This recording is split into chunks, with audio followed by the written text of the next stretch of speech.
Hi, welcome to the vlog, and for today ay mag-unpouch tayo ng riding pants from Grit. Okay guys, quick story lang. I've been looking for a riding pants na mag-fit sa kagaya ko na may beer belly and Asian size, Asian height. 5'7" po yung height ko, and isang concern ko ay yung lalapat yung pads sa knee. So, yun yung isa sa mga concerns ko. And unfortunately, nakita ko yung riding pants ng Grit, and I am so happy that Asian size po sila. And this is locally made. Oops! May kasamang sticker. Ayan. Okay. Here's the riding pants itself. Nabili ko siya sa Facebook page nila, Grit. Check nyo na lang. I will not discuss more into details with regards to the material and all, kasi nasa Facebook na po nila. I-search nyo lang po, Grit, G-R-I-T. Ayan. So ngayon yung video natin ay i-test fit natin and kung kasya po ba or sakto po ba sa size natin. As we all know, problem talaga ng mga provincial buyer yung mga test fit. So for your reference po, I am 5'7" and 85 kilograms, and yung waistline ko ay 38. Below waist po yan, and high waist ay around 39. So this is the pants again, and yung binili ko ay walang pads, so that would be 1,850, and pag may pads naman ay 2,000.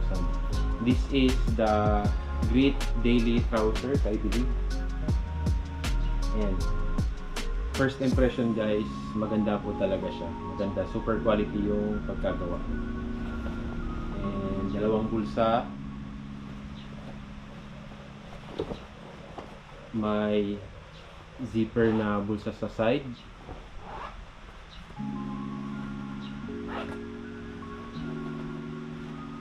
Dalawang zippers.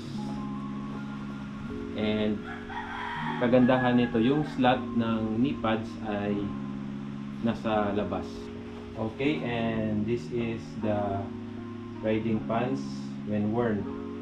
What I am wearing right now is size large, and for your reference, I am 5'7" and 85 kilograms.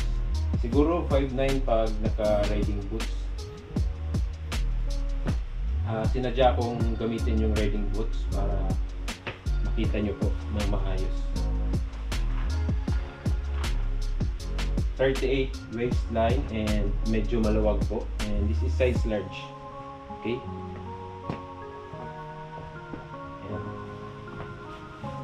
May dalawang bulsa sa front, and on your right ay may zipper na bulsa, dalawa. Tapos parang cargo pants kabilaan po dito, and the other side. And naka-velcro yung knee pads pouch or slot.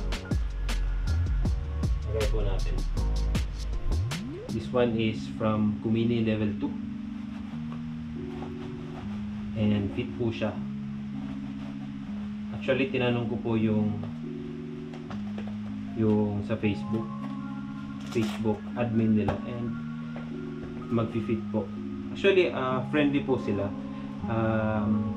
Mas sa mga provincial buyers kagaya ko, mas mabuti pong tawagan nyo po si sir, yung owner mismo, kasi i-explain niya sa'yo kung ano po talaga yung size na babagay or mag-fit sa dimensions mo. Kasi nga true to size po sila, and Filipino size po yung ginawa nila ng reference. Okay, you can see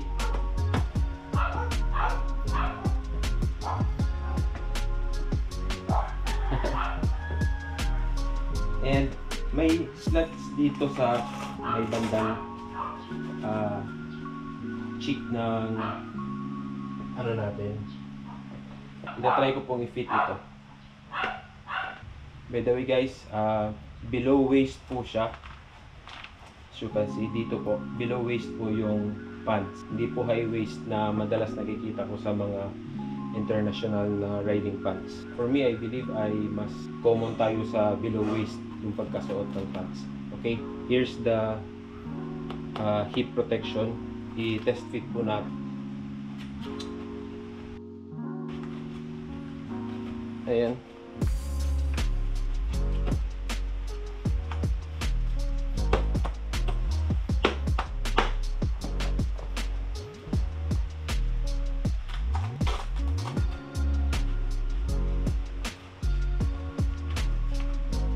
Perfectly fit.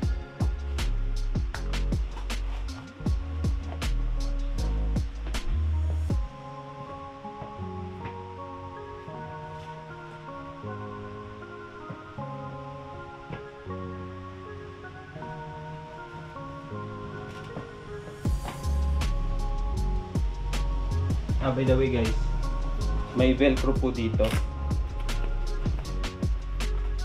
As you can see, I hope makita nyo po. May velcro po siya, adjustable po. Ayan. So I think that's it. Sana nakatulong kung anong size fits you better.